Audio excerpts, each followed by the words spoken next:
At 53, Dwayne Johnson does not look like a man anyone would ever feel sorry for. He looks like he was built from pure confidence. He looks like nothing could ever touch him. To millions of people, he is not even a regular person first. He is a picture, a label, a wall of muscle with a smile that says nothing in life can hurt him. But that is the first lie that fame ever told about Dwayne Johnson. Because behind the nickname, behind the billions at the box office, behind the arena lights and the red carpets, there has always been another story. A story built not on being unbeatable, but on embarrassment, loss, sadness, and pain so deep that for years he buried it under his performances. Johnson was born on May 2nd, 1972. And the story most people know about his life is usually told as a rise to the top. The private one is much darker. Before he was The Rock, he was just a kid born into a family that looked great from the outside but was shaky on the inside. Wrestling was in his blood, but a stable life was not. He has talked openly about growing up around money problems, instability, and the kind of emotional pressure that teaches a young boy to be tough long before he understands what being tough actually costs. The moment that may show that pain more than any championship ever could happen when he was 15. His family got kicked out of their home. Johnson watched his mom try to end her life by walking into moving traffic, and he pulled her back. He later talked about falling into depression after that time. A darkness he carried for years. And then came the first dream that died. Long before Hollywood, Dwayne Johnson believed football would be his future. He became a really good athlete, played at the University of Miami, was part of the 1991 national championship team, and graduated in 1995. That should have been the start of a pro football career. Instead, it became the start of another collapse. No team picked him in the draft. He signed with the Calgary Stampeders in the CFL and was cut only 2 months into the season. He later remembered that when that dream ended, he had just $7 to his name. That detail matters. Because people love comeback stories, but almost never stop to think about the emotional pain of the fall itself. For Johnson, football was not just a career plan. It was who he was. And when it disappeared, so did a part of him. That is what makes Dwayne Johnson's life more heartbreaking than people want to admit. The world celebrates the man who kept moving. It rarely stops to ask what he was running from. He has said more than once that depression touched his life at different times. And one of the hardest truths about his story is that success did not make it go away. In fact, some of his most polished years came while he was falling apart on the inside. Johnson looked back on the end of his marriage to Dany Garcia and said the divorce in 2007 hit him really hard. He described that time as another round of depression, a time when he was trying to figure himself out while also wondering what kind of father he was going to be. That confession changes the whole picture. Suddenly, the smiling action star is not a symbol of perfect control. He is a man trying to stay standing while his personal life falls apart behind the curtain. And still, life asked for more. In 2020, his dad, WE Hall of Famer Rocky Johnson, died at 75. For the public, it was just another headline. For Dwayne Johnson, it was the loss of the man who helped shape the story and the weight of his own name. Their relationship was layered, proud, difficult, meaningful, and very human.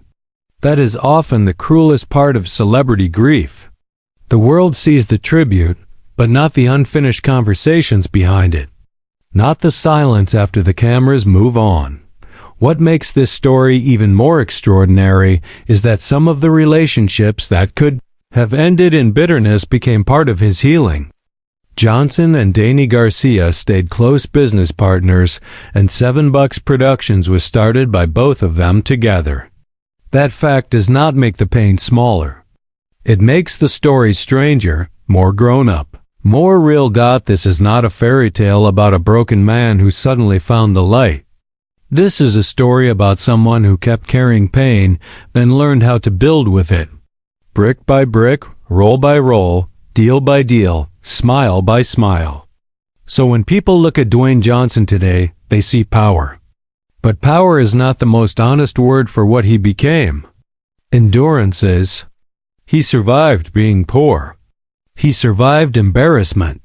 He survived dreams that fell apart, depression that followed him, a marriage that ended, and the death of his father. The tragedy of Dwayne Johnson is not that he failed. It is that he had to become larger than life just to keep some of his deepest wounds hidden from the world. Even after he conquered wrestling and turned failure into legend, Hollywood still did not welcome him as a finished man.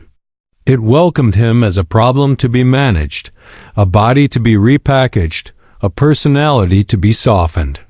The industry was not totally sure a man with that name, that body, and that past could ever be accepted as a real movie star.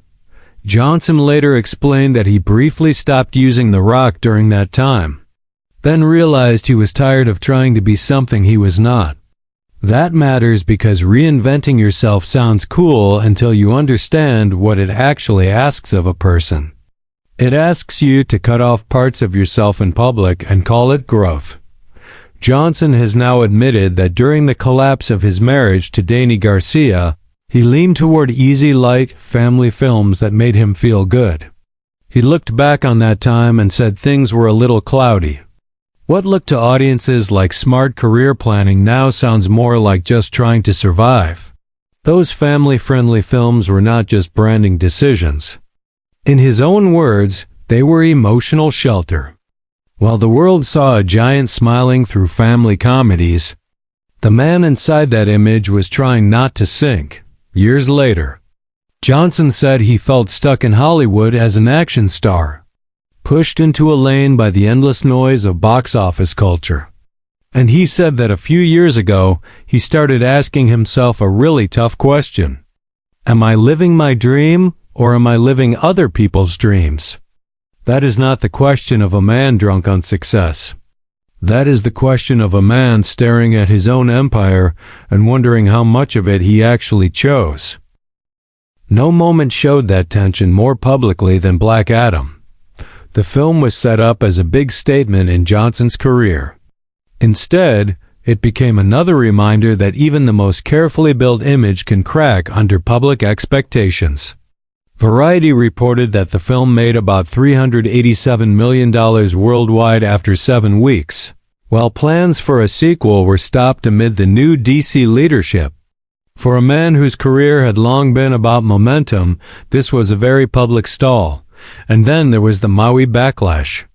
When Johnson and Oprah Winfrey asked the public to donate to their People's Fund of Maui after the terrible wildfires, the response included sharp criticism. Johnson later said he understood why people were upset and admitted he could have done better. Yet by April 2024, the Associated Press reported that the fund had given out nearly $60 million over 6 months to 8,100 adults affected by the fires. Even the story of trying to do good became tangled in suspicion, image, and fallout. This is why the tragedy of Dwayne Johnson is more complicated than the internet version of it. Every time he built something enormous, it demanded another sacrifice. He escaped being poor and found pressure. He escaped being unknown and found being put in a box. He built one of the most powerful brands in entertainment and then had to ask whether the brand was swallowing the man. Dwayne Johnson has spent years becoming the kind of man people assume cannot be hurt. But that assumption is its own kind of loneliness. Because once the world decides you are unbreakable, it stops looking for the cracks. It stops imagining the tiredness. It stops asking what it costs to carry everyone's expectations while still carrying your own history. The bigger the icon became, the less room there was for the hurt boy underneath. So the tragedy of Dwayne Johnson is not simply that he suffered. It is that his suffering had to coexist with one of the most polished public images in modern entertainment. He had to smile while grieving. He had to motivate while doubting.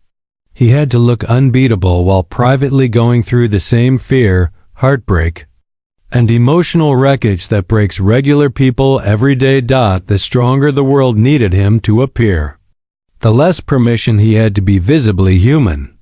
At some point, success stopped feeling like a destination for Dwayne Johnson. It became maintenance. And maintenance is a different kind of pressure entirely, because reaching the top is a moment. Staying there is a lifetime of negotiating. Johnson is not just an actor or a former wrestler anymore. He is a company in human form. $7 productions, global deals, multi-million-dollar contracts, and partnerships that stretch across industries. These are not just achievements. They are responsibilities. Entire teams and financial systems depend on his ability to stay exactly who the world expects him to be. That level of expectation does not just shape your career. It shapes your personality. It decides how much of your real self you are allowed to show. To become who he is, Dwayne Johnson had to become whatever the moment needed. When his family needed stability, he became responsible. When football failed him, he became relentless. When wrestling needed charisma, he became unforgettable. When Hollywood needed a franchise machine, he became dependable. And when the world demanded inspiration, he became motivational. But there is always a cost when a man becomes too good at being what others need. Eventually, he risks losing touch with what he needs himself. The world always cheers visible strength. But cheers can be misleading. They can make suffering look noble when in reality it is simply unresolved. They can make a man appear complete when in reality he is still carrying old fractures beneath the surface. The child who grew up around instability does not vanish. The young man who lost his football dream does not vanish. The man who battled depression does not vanish. He simply becomes harder to tell apart from the icon. In the end, the most heartbreaking thing about Dwayne Johnson may not be the pain he endured in the past. It may be the possibility that even after everything he built, some part of him is still carrying it. Still carrying the pressure. Still carrying the grief. Still carrying the burden of being the rock in a world that rarely leaves room for Dwayne. Not that he rose after falling, but that he may have had to keep rising without ever being fully allowed to rest.